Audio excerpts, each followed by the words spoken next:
কড়াই বসালাম, তেল কড়াই গরম হয়ে গেছে, তেল দিচ্ছি। আছে বন্ধুরা, তেল গরম হয়ে গেছে, তেজপাতা দেবো, গোটা গরম মশলা, দারচিনি, লবঙ্গ, এলাচ,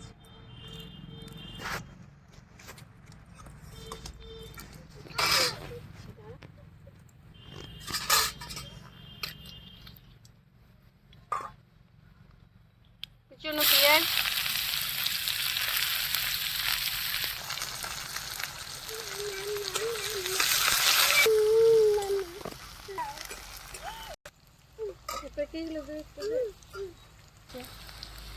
টমেটো দিলাম,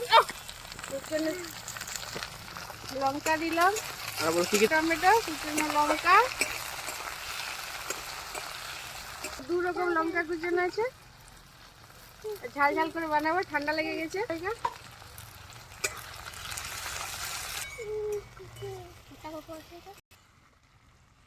আদা, রসুন, জিরে দিনা পেস্ট করে নিয়েছি একসাথে।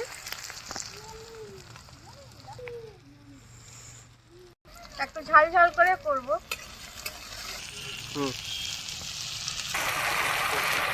ভালো করে কষিয়ে নেব।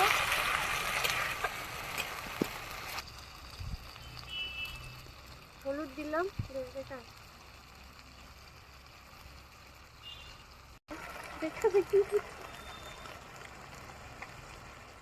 স্বাদ মতো লবণ,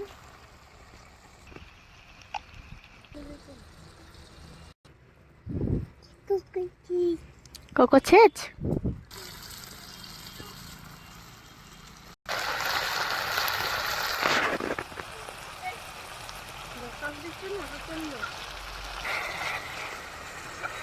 ওটা কষানো হয়ে গেছে, তারপরে চিকেনটা দিয়ে দেবো আর একটু কষিয়ে নেব।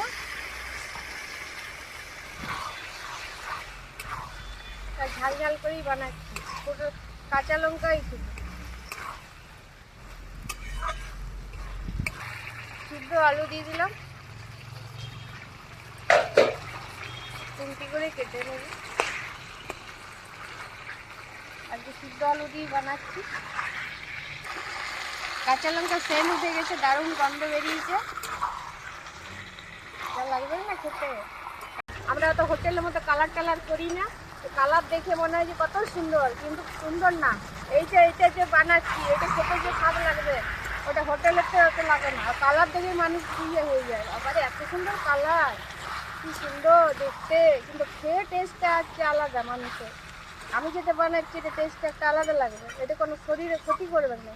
আর এই লঙ্কা গুঁড়োর যে খাচ্ছে, কাশ্মীরি লঙ্কায় কী কী দেয় বাবা, ওগুলো দিয়ে কালার করে দিচ্ছে। বাবা রে কি দাম! আমার নাতনি রান্না করছে, আমি কি করব রান্না? ও সাইড পেয়ে চলে এসে বুঝিতে এত রান্না করছে, কি গন্ধটাই না বেরাইছে। দেখি বন্ধুরা, যত কষবো তত টেস্টটা বাড়বে। মুরগি মাংস একটু কষতে হয়, টেস্টটা লাগে। আর বন্ধুরা দেখতে লাগছে, টেস্ট একটা আলাদা।